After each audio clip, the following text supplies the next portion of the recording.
ये अभी रिकॉर्डिंग मैंने ऑन कर दी है। मेरी आवाज सही आ रही है आपको?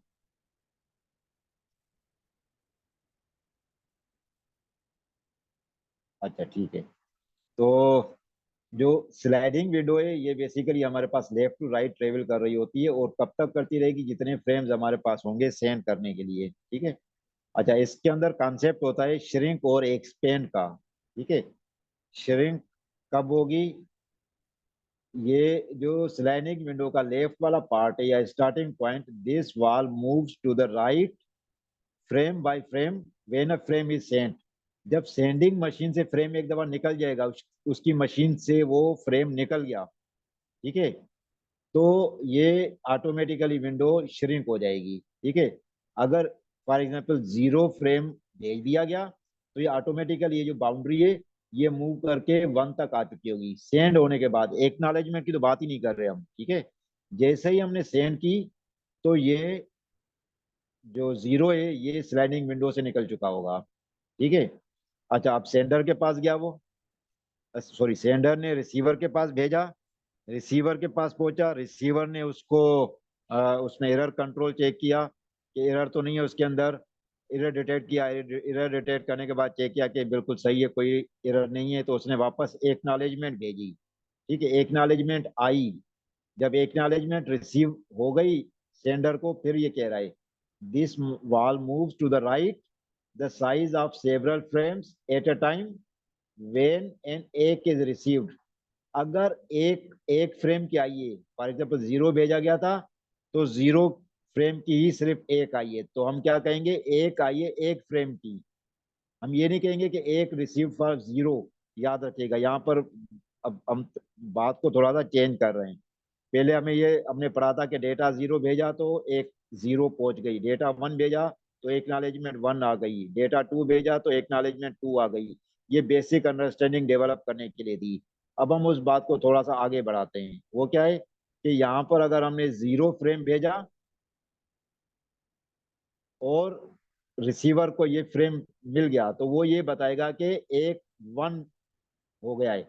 एक वन का मकसद क्या है कि जो आपने एक फ्रेम भेजा था उसको मैं एक्नॉलेज कर रहा हूँ। ये नहीं बता रहा कि जीरो या वन या टू या थ्री या फोर है, ये नहीं बता रहा।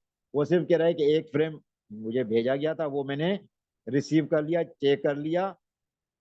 जब इसके पास एक आ जाएगी तो फिर ये वाली जो बाउंड्री है, ये देखें, अब ये छह के बाद खत्म हो रही है, ये ऑटोमेटिकली एक्सपेंड कर जाएगी सेवन तक। ठीक है। तो विंडो का साइज वही रहेगा। विंडो का साइज, जितनी स्लाइडिंग विंडो का साइज डिसाइड हुआ था ये उतना ही रहेगा। ठीक है। अच्छा, अब ये भी हो सकता है कि हम स्टॉप एंड वेट वाला काम ना करें। ठीक है। स्टॉप एंड वेट वाला काम ना करें। हम कहते हैं कि जी आप मैं सेंड करता जाऊंगा, कब तक सेंड करूंगा, इस विंडो के अंदर से सेंड करूंगा। ठीक है। तो आप अपनी सहूलत से मुझे एक्नॉलेजमेंट दे दीजिएगा। आप एक के बाद भी दे सकते हैं, दो के साथ बाद भी दे सकते हैं, तीन के बाद भी दे सकते हैं, कोई ऐसी बात नहीं है। हर फ्रेम की एक्नॉलेजमेंट ना करें मुझे। ये मैं दूसरा केस बता रहा हूँ अभी। ठीक है। इसमें एक और बात भी आएगी, वो भी थोड़ी देर में बता देता हूँ। अब वो सेंडर और रिसीवर की तरफ से क्या डिसाइड हुआ है कि सेंडर एक वक्त में एक से ज्यादा फ्रेम भी भेज सकता है और रिसीवर एक वक्त में एक से ज्यादा फ्रेम्स की एक्नॉलेजमेंट भेज सकता है। ठीक है। अब हम वो इन्वायरमेंट देखते हैं। ठीक है। अब इसको एक मिनट में एक एक्सेल फाइल खोलता हूँ, फिर मैं आपको बताता हूँ वहां पे। ठीक है।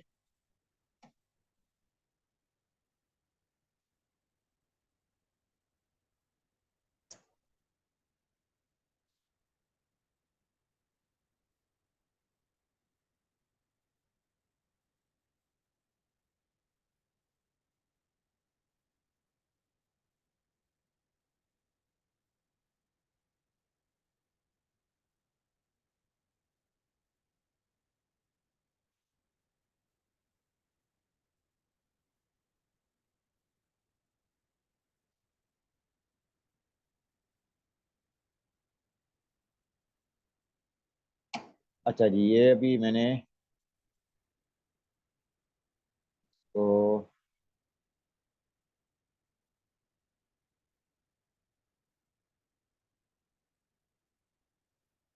ये मेरे पास है 0 1 2 3 4 5 6 7 0 1 2 3 4 5 6। अच्छा, इसमें खास बात याद रखिएगा कि आपके पास बेशक 1000 फ्रेम हो, बेशक 1000 फ्रेम हो भेजने के लिए, लेकिन जो उनके सीरियल नंबर्स होंगे या फ्रेम नंबर्स होंगे, वो जो विंडो साइज बनाई हुई है उसके बाहर नहीं होने चाहिए। अगर आपने दिया हुआ है 2 पावर 3, ठीक है, 2 की पावर 3 है, तो अगर ये टोटल 8 बनते हैं तो 0 से लेकर 7 तक उसकी नंबरिंग होगी। तो वो जैसे 7 फ्रेम आ जाएगा, उसके बाद ये 8वें फ्रेम को ये रिपीट नंबर मिलेंगे। ये बेसिक चीज आप याद रखिएगा कि इसमें ये नहीं है कि हम अपनी तरफ से नंबरिंग कर देंगे, वो नंबर बहुत बड़े हो जाएंगे, ऐसा नहीं है कुछ भी, ठीक है। इसी वजह से ये नंबर आपको रिपीट होते हुए नजर आ रहे हैं। अच्छा, ये हो गया सेंडर साइड से। इस तरीके से मैं रिसीवर साइड का भी बना देता हूँ। ठीक है, इसी को मैं कॉपी करके पेस्ट कर देता हूँ रिसीवर साइड पे भी।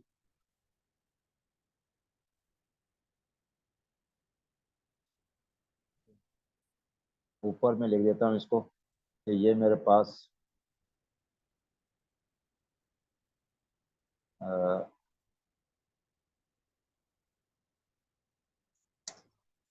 स्टैंडर्ड साइड है। अच्छा, पढ़ने में आ रहा है या नहीं आ रहा पढ़ने में?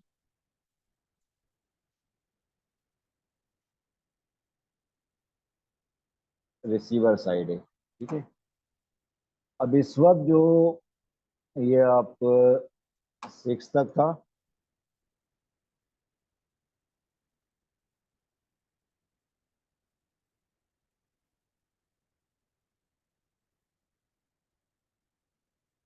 इसको अगर मैं शेड कर दूं, ठीक है,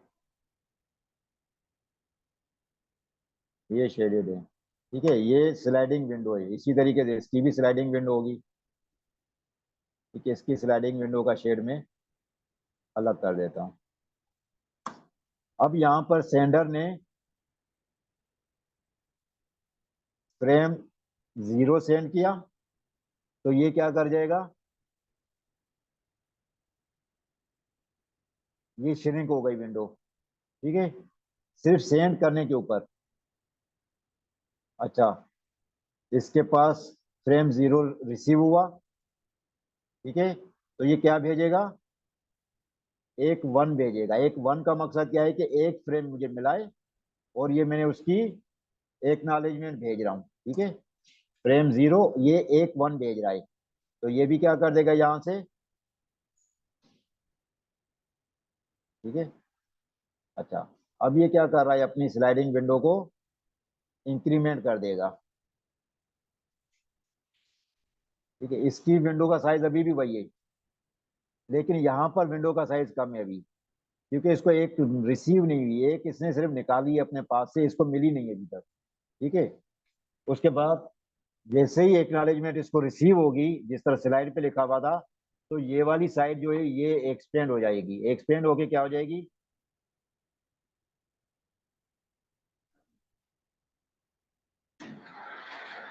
अब ये विंडो साइज उतना ही रह गया इसका, ठीक है। फिर क्या करेगा, ये फ्रेम 1 यहाँ से सेंड करेगा।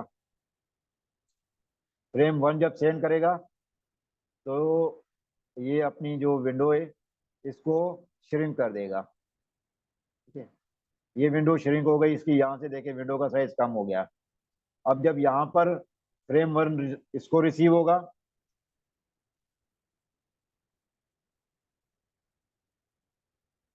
इसने ये श्रिंक कर दिया, एक जनरेट की, एक 1, ठीक है, जाएगी एक 1 ही, क्योंकि एक फ्रेम इसको रिसीव हुआ है, ये नहीं कि नंबर बदल देगा। तो ये अपनी विंडो को क्या कर देगा, एक्सपेंड कर देगा,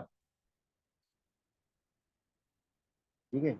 अब ये एक यहाँ से निकली है, जब इसको एक रिसीव हो जाएगी, तो फिर ये अपनी विंडो का साइज बढ़ा देगा। इसकी स्लाइडिंग विंडो भी अपडेट चल रही है, इसकी स्लाइडिंग विंडो भी अपडेट चल रही है। इस तरीके से ये पूरा प्रोसेस जो हमारा आखिरी फ्रेम तक चलता रहेगा। ये एक आइडियल सिचुएशन है, बता रहा हूँ, आगे इसमें प्रॉब्लम्स भी आ सकते हैं। यहाँ तक कोई सवाल हो तो पहले आप पूछ सकते हैं।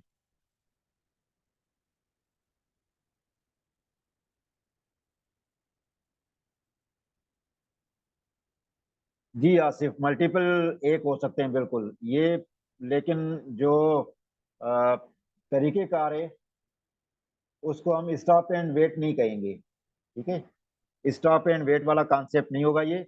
वो अ, अच्छा नाइल, जो लास्ट फ्रेम होगा वो कैसे सेंडर, रिसीवर और एक भेजेगा। इसको दोबारा थोड़ा सा क्वेश्चन को क्लियर लिखेंगे, मुझे थोड़ा सा कंफ्यूज हो रहा है, समझ नहीं आ रही।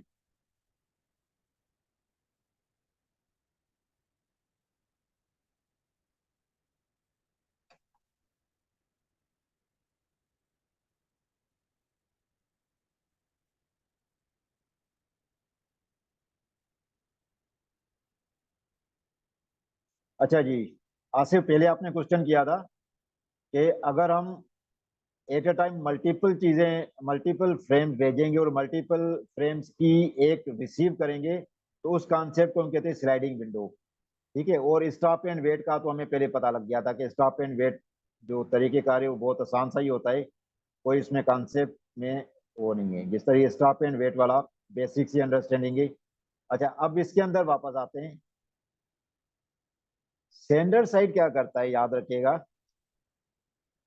जब फ्रेम भेजेगा तो उसके साथ टाइमर स्टार्ट कर देगा, याद रखिएगा, टाइमर। ठीक है, अब क्योंकि इनडेफिनेट टाइम के लिए कोई भी इंतजार नहीं करता, और ये तो कंप्यूटर सिस्टम है, यहाँ पर तो उनके पास काफी सारे पैरेलल प्रोसेस चल रहे होते हैं। तो वो अगर एक फ्रेम भेजने के बाद इंतजार में बैठ जाए 1 मिनट 2 मिनट के लिए, तो ये पॉसिबल नहीं होता कि इतना टाइम वेट किया जाए कोई भी। ठीक है। अच्छा नयल, मैं आपका क्वेश्चन एक दफा पढ़ के फिर दोबारा जवाब देता हूँ। पहले मैं आसिफ के इसका जो एक कॉन्सेप्ट है उसको पहले बता दूं, फिर मैं जवाब देता हूँ आपको।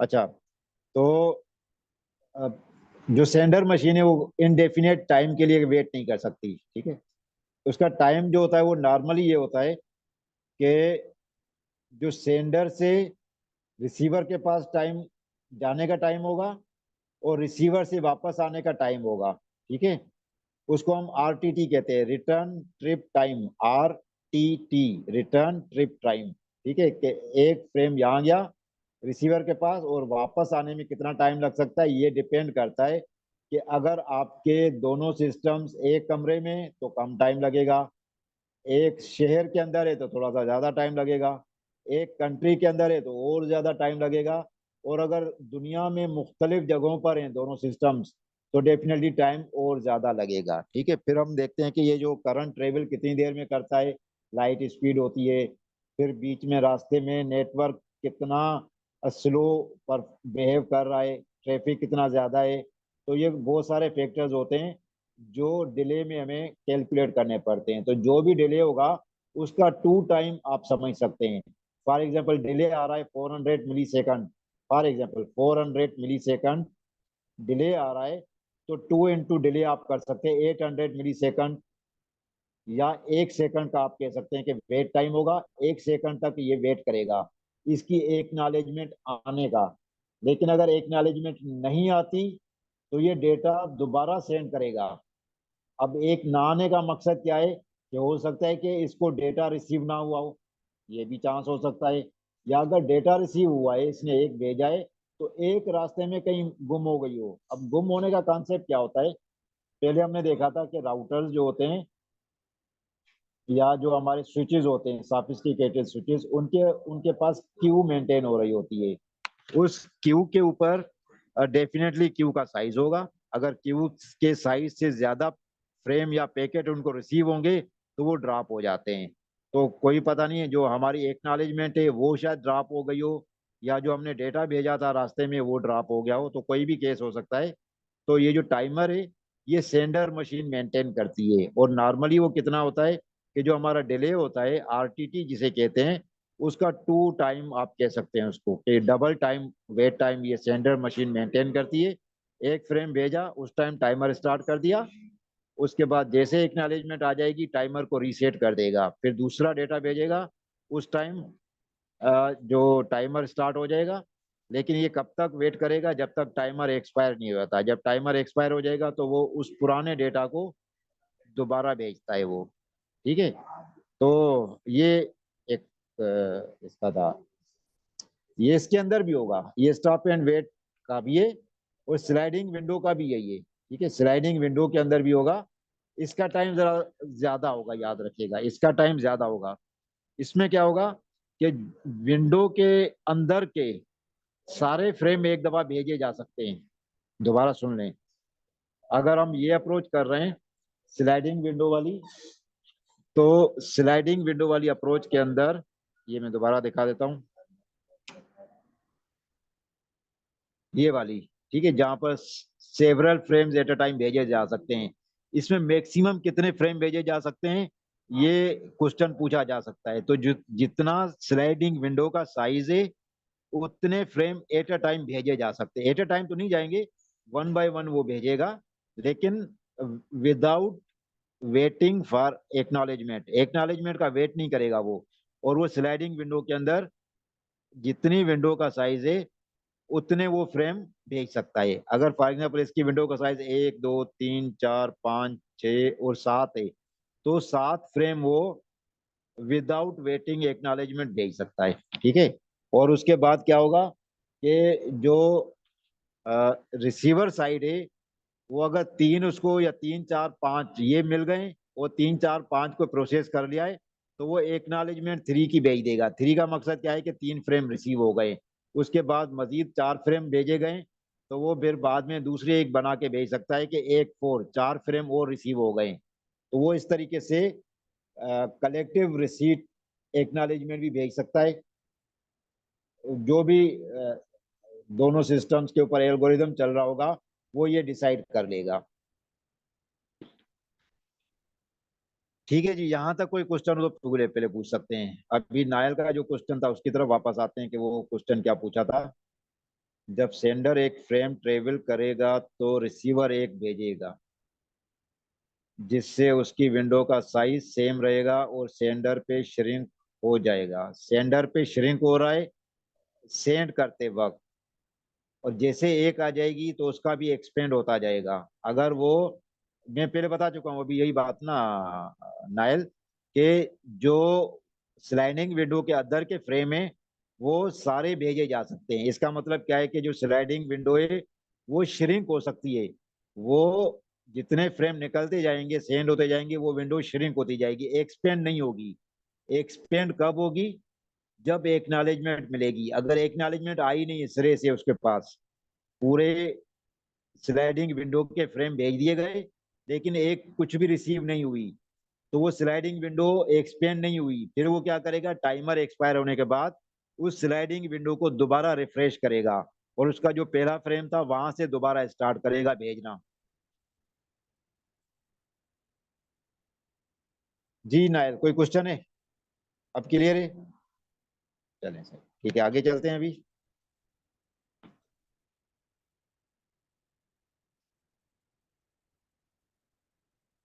अब ये मुख्तलिफ इसमें बताए हुए, आप ये एक दफा देख भी सकते हैं, नहीं तो फिर अगले क्लास में आप पूछ भी सकते हैं। ये स्लाइडिंग विंडो वहां दोबारा इसको बोर्ड पे बना के भी चला दूंगा, कोई ऐसा मसला नहीं है। अच्छा जी, तो ये दो हमने सब टॉपिक्स तो देख लिए। अब तीसरा इसका जो सब टॉपिक है वो है एरर कंट्रोल। ठीक है। अब ये थोड़ा सा समझने की बात है, ये थोड़ा सा ट्रिकी है। अ, इसमें टाइम भी हमारा ज्यादा लगेगा। तो इसलिए बेहतर है कि पहले वाले जो दो सब टॉपिक्स है, अगर इसके अंदर कोई क्यूरी है तो दोबारा इसको समझ लेते, नहीं तो इनको दिमाग से फिलहाल निकाल दें और डायरेक्ट इसके ऊपर आ जाएं। फ्रेश माइंड के साथ इसको हम पढ़ेंगे तो ये ज्यादा बेहतर तरीके से हम समझ लेंगे। तो अब तक है कोई क्वेश्चन आपके पास तो पूछ सकते हैं।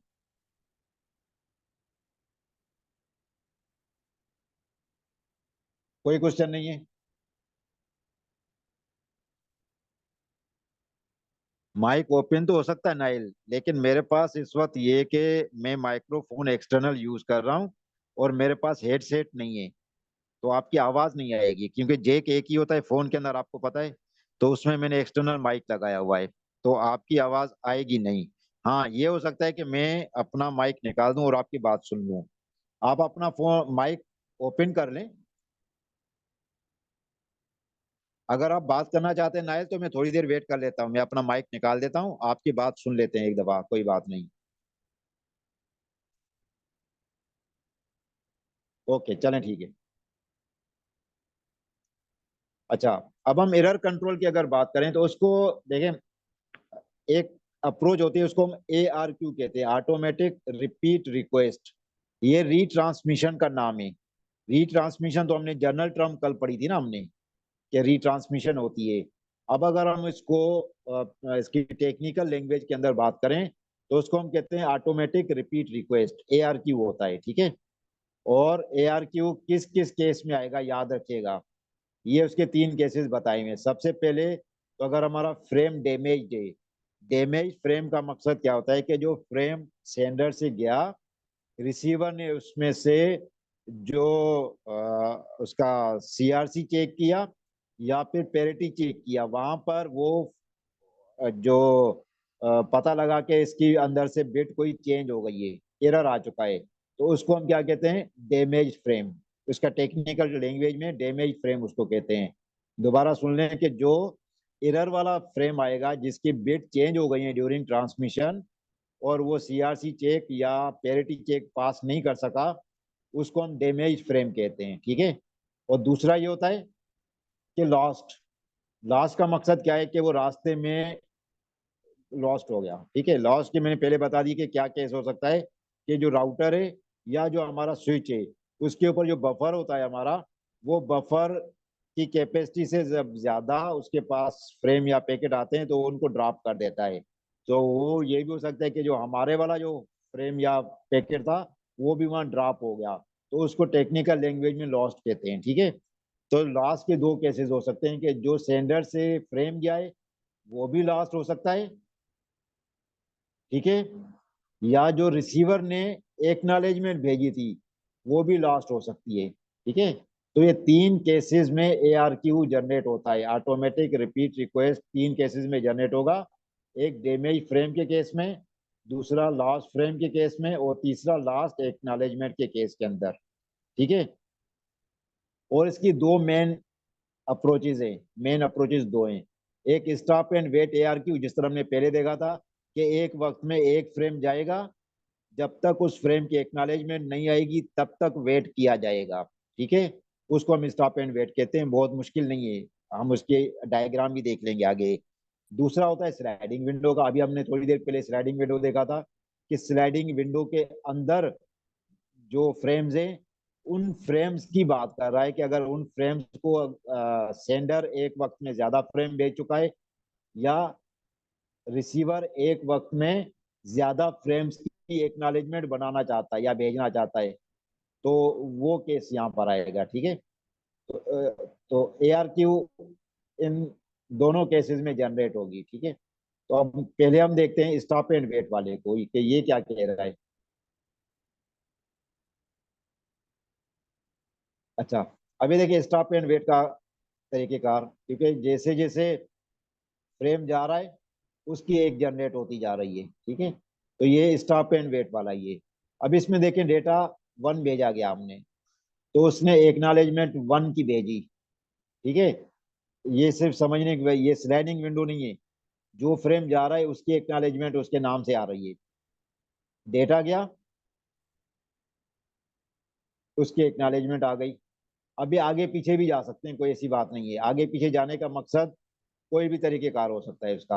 अब हमें नहीं पता कि ये स्टार्ट फ्रेम से नहीं बता रहा, माइट बी के जो डेटा जीरो हो वो पहले भेजा जा चुका हो और उसकी एक्नॉलेजमेंट रिसीव ना हुई हो हमें, ठीक है। तो उसके बाद डेटा 1 की बारी आई, डेटा 1 को भेजा गया, ठीक है, जो भी केस है बहरहाल। लेकिन यहाँ पर एक डेटा भेजा गया, उसकी एक्नॉलेजमेंट आ गई। अब जो नेक्स्ट डेटा था हमारे पास वो भेजी गई, ठीक है। अच्छा, अब इसमें क्या है, डैमेज फ्रेम।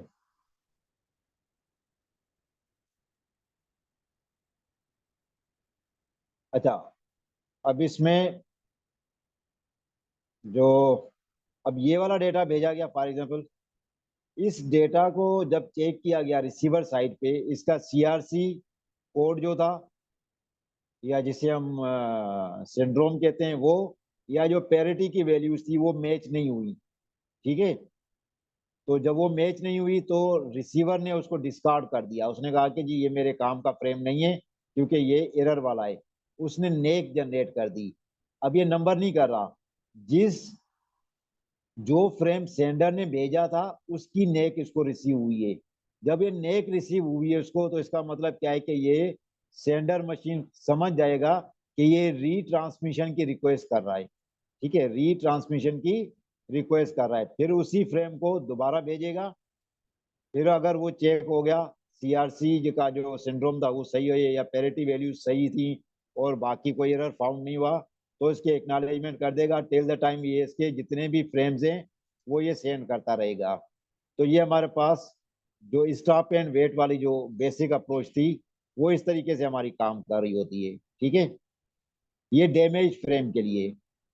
अगर इसमें फ्रेम लास्ट होगा या एक्नॉलेजमेंट लास्ट होगी, वो क्या सिचुएशन हो सकती है वो हम आगे देखते हैं अभी।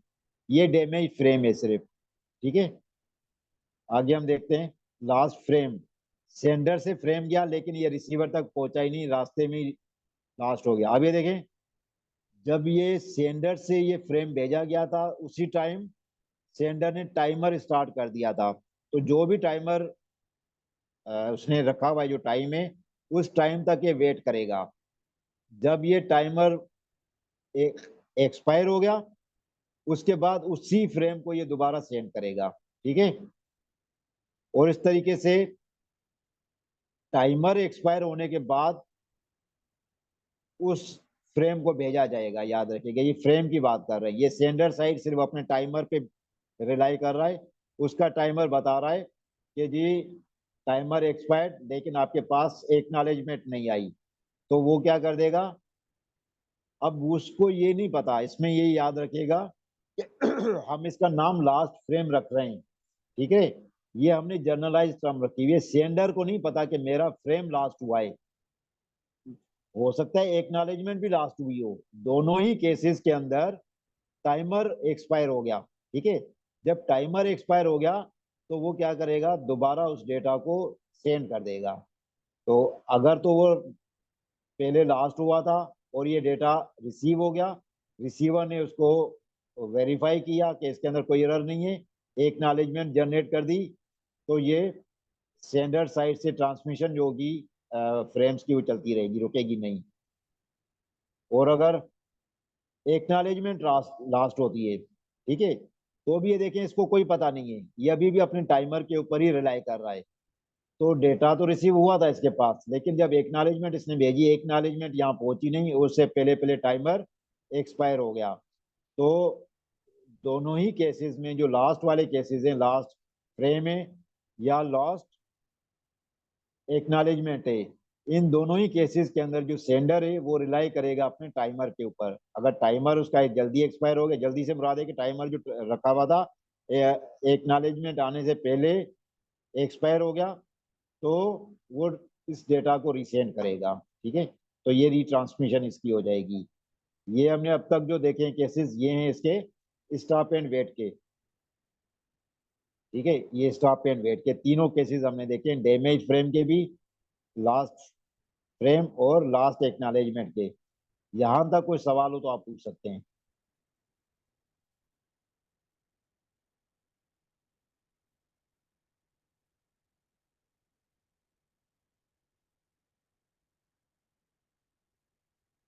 जी, कोई है क्वेश्चन तो पूछ लें, फिर हम आगे चलें।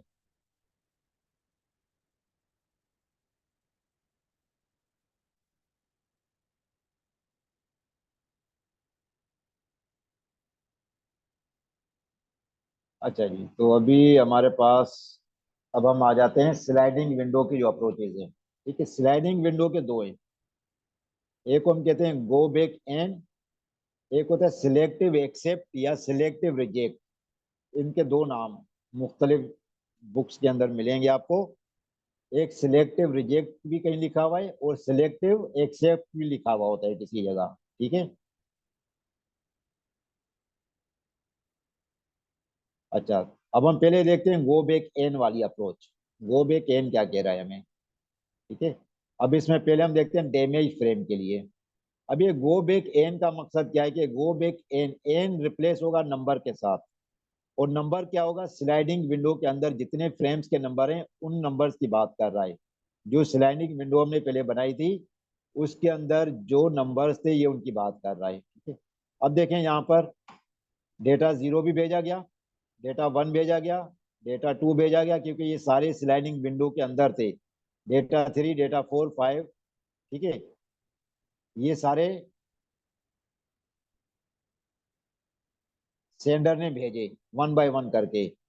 तो डेटा जीरो रिसीव हो गया, इसको रिसीवर ने चेक कर लिया, एरर फ्री था, एक्सेप्ट हो गया। डेटा वन को चेक किया, ये भी एरर फ्री था, एक्सेप्ट हो गया। डेटा टू, इसको भी चेक कर लिया, एक्सेप्ट हो गया। फिर ये क्या करेगा, एक बना देगा। अब देखें एक के आगे ये नंबर नहीं बता रहा कि मैं कौन से वाले फ्रेम की एक्नॉलेजमेंट बना रहा हूँ। वो ये कह रहा है कि जो ऊपर वाले तीन रिसीव हो चुके हैं मुझे, ये उसकी मैं एक्नॉलेजमेंट भेज रहा हूँ, ठीक है। अच्छा,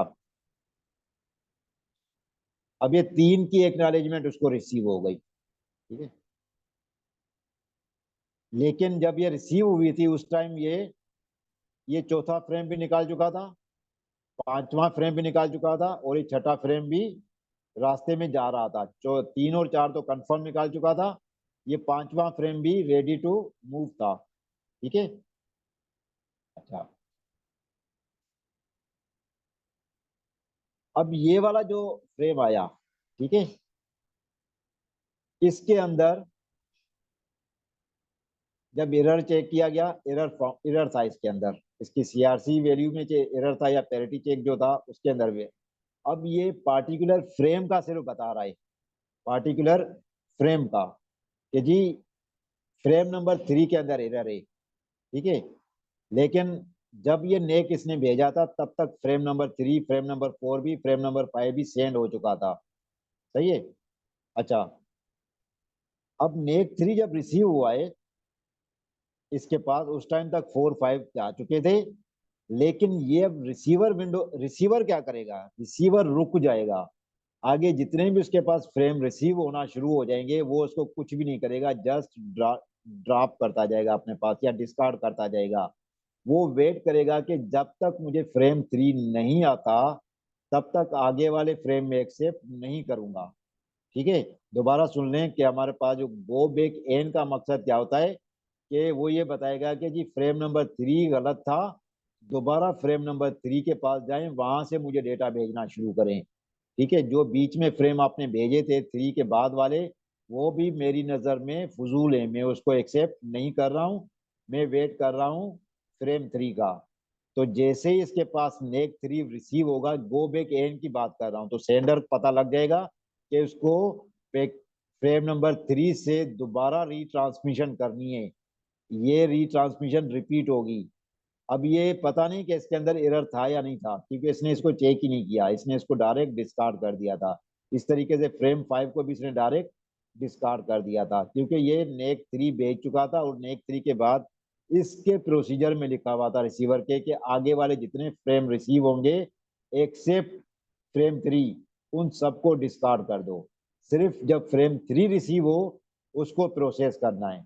अब जैसे ही देखें यहाँ पर फाइव तो सेंड कर चुका था, लेकिन जैसे उसको नेक थ्री रिसीव हुई तो फिर ये दोबारा वापस गया। यहाँ से गो बैक एन वाला कॉन्सेप्ट कह रहा हूँ, ये जब इसको रिसीव हुआ ये वापस गया थ्री के पास, फिर थ्री को भेजा, फिर फोर को भेजा, फिर फाइव को भेजा, यही ये काम यही कर रहा है कि थ्री को दोबारा भेजा, फोर को दोबारा भेजा, और फाइव को दोबारा भेजा, और उसके ऑनवर्ड जितने भी होंगे उसको वो दोबारा भेजेगा। तो वो बैक एन का मकसद क्या होता है, जो डैमेज फ्रेम, अगर जहां जिस फ्रेम के अंदर एरर आया था वो गो बैक एन में उस फ्रेम का नंबर बताया जाएगा कि इस फ्रेम के अंदर एरर था, और इस फ्रेम को और उसके बाद के फ्रेम को दोबारा सेंड किया जाए, ये गो बैक एन अप्रोच है।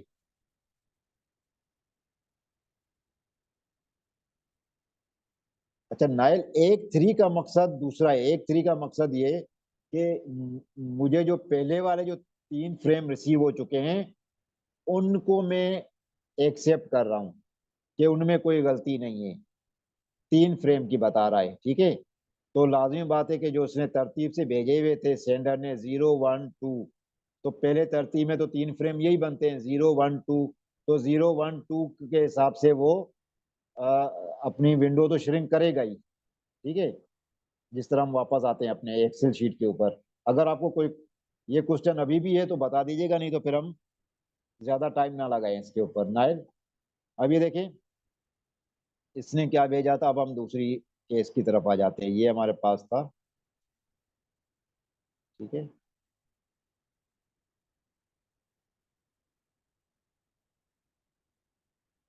और ये वाला हमारे पास जो था ये नो फिल है। अब इसने फ्रेम 1 0 भी भेजा, फ्रेम 2 भी भेज दिया, ठीक है। इसने फ्रेम 0 को चेक किया, फ्रेम 0 में कोई एरर नहीं था, इसने अपनी विंडो को श्रिंक कर दिया, इधर से एक्सपेंड भी करता जा रहा है वो, ठीक है।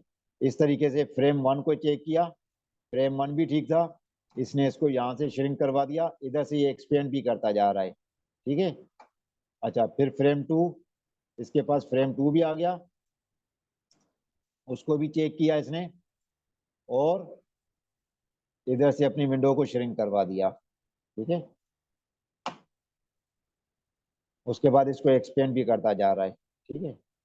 इस तरीके से ये जो सेंड करता जा रहा है ये भी अपनी विंडो को श्रिंक करता जा रहा है, लेकिन ये एक्सपेंड नहीं हो रहा। अब इसने क्या कर दिया, आफ्टर फ्रेम 3 इसने क्या कर दिया, एक बनाई, एक ऑफ थ्री। एक ऑफ थ्री का मकसद क्या है कि जो 3 फ्रेम पहले उसको रिसीव हुए थे उनके एक भेज रहा है। अब इसके पास